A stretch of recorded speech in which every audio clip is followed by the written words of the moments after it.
Direct signing এর মাধ্যমে Dhaka Capitals যে চারজন ক্রিকেটারকে দলে ভিড়িয়েছে, চারজনই জেনুইন ম্যাচ উইনার।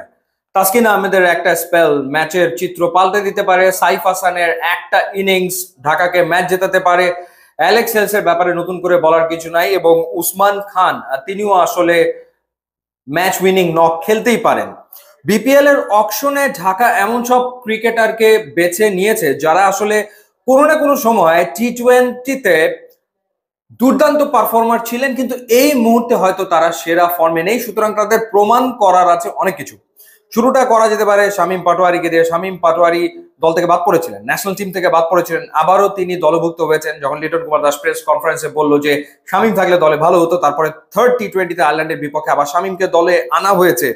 এরপর শামীম পাটোয়ারিকে তারা নিয়েছে 56 লাখ টাকা খরচ করে ক্যাটাগরি বি থেকে, এবং ক্যাটাগরি বি থেকে তারা আরেকজন ক্রিকেটারকে পিক করেছে মোহাম্মদ সাইফুদ্দিন।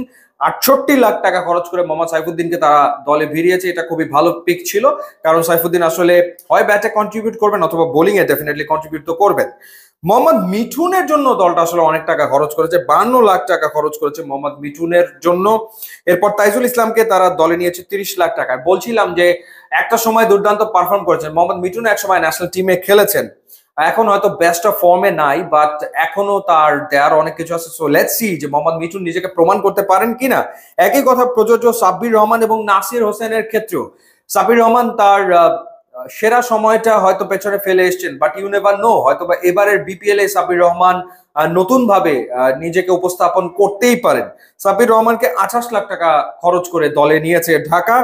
নাসির হোসেনকে তারা দলে নিয়েছে 18 লাখ টাকা খরচ করে। এরপর তোফায়েল আহমেদ যিনি অলরাউন্ডার, তার পেছনে খরচ করেছে 18 লাখ টাকা। অনেক অলরাউন্ডারকে দলে নিয়েছে ঢাকা ক্যাপিটালস। এরপর ইরফান শুক্কুর, তাকে নিয়েছে 18 লাখ টাকা খরচ করে। আব্দুল্লাহ আল মামুন, তার পেছনে খরচ করেছে 14 লাখ।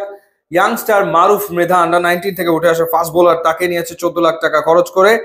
দাসুন সানাকাকে নিয়েছে, শ্রীলঙ্কান দাসুন সানাকাকে তারা $55,000 খরচ করে দলে নিয়েছে। এছাড়া জায়দুল্লাহ নামের একজনকে নিয়েছে 11 লাখ টাকা খরচ করে। আফগানিস্তানের ক্রিকেটার জুবাইর উল্লাহ আকবর, যিনিও আসলে অলরাউন্ডার, তাকে নিয়েছে $20,000 খরচ করে। সো আমার কাছে মনে হচ্ছে যে এই টিমে ডেফিনেটলি প্লেন্টি অফ প্লেয়ার্স রয়েছে যারা আসলে ম্যাচ উইনার হতে পারে, তারা ম্যাচ জেতাতে পারে। ইনফ্যাক্ট লাস্ট সিজনে শামীম পাটোয়ারি কিন্তু বিপিএল এ দুর্দান্ত পারফর্ম করেছে। সো শামীম যদি সেই রকম ফর্মে থাকে, মোহাম্মদ সাইফুদ্দিন যদি পারফর্ম করতে পারে, তাহলে আসলে এই দলটার এবারে বিপিএল এ ভালো করার সমূহ সম্ভাবনা রয়েছে। আর একটা ব্যাপার হচ্ছে যে ঢাকা ক্যাপিটালস হয় পাওয়ার প্লেতে ম্যাচ জিতবে, না হলে পাওয়ার প্লেতে ম্যাচ হারবে।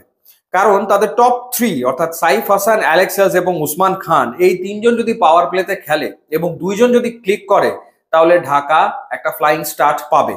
আর যদি ঢাকা পাওয়ার প্লেতে উইকেট হারিয়ে বসে, তখন মিডল অর্ডারের উপরে নির্ভর করতে হবে। সেখানে মিডল অর্ডারে থাকবেন শামীম পাটোয়ারি, মোহাম্মদ মিথুন, এরপর সাব্বির রহমান, এবং হচ্ছে সাব্বির রহমান থাকবেন। নাসির হোসেনকে খেলালে নাসির হোসেন থাকবেন। তাদের উপরে আসলে ডিপেন্ড করতে হবে। সো ওভারঅল ঢাকা টিম খারাপ না, ডেফিনেটলি ভালো রেজাল্ট তারা করতেই পারে। প্লেয়ারদের প্রমাণ করার আছে অনেক কিছু। সো লেটস সি এই প্লেয়াররা তাদের প্রমাণ করতে পারে কিনা। এবং এর ভেতরে অনেকেই রয়েছেন যারা যদি নিজেদেরকে প্রমাণ করতে পারেন, স্পেশালি সাব্বির কিংবা নাসির, স্পেশালি সাব্বির, তার জন্য আবার হয়তো বা জাতীয় দলের দরজা খুললেও খুলতে পারে। সুতরাং এটা একটা ভালো অপরচুনিটি। ইউটিউব এবং ইনস্টাগ্রাম লিঙ্ক দেওয়া আছে, আপনারা যোগ দিলে খুবই খুশি হব। And thanks for watching.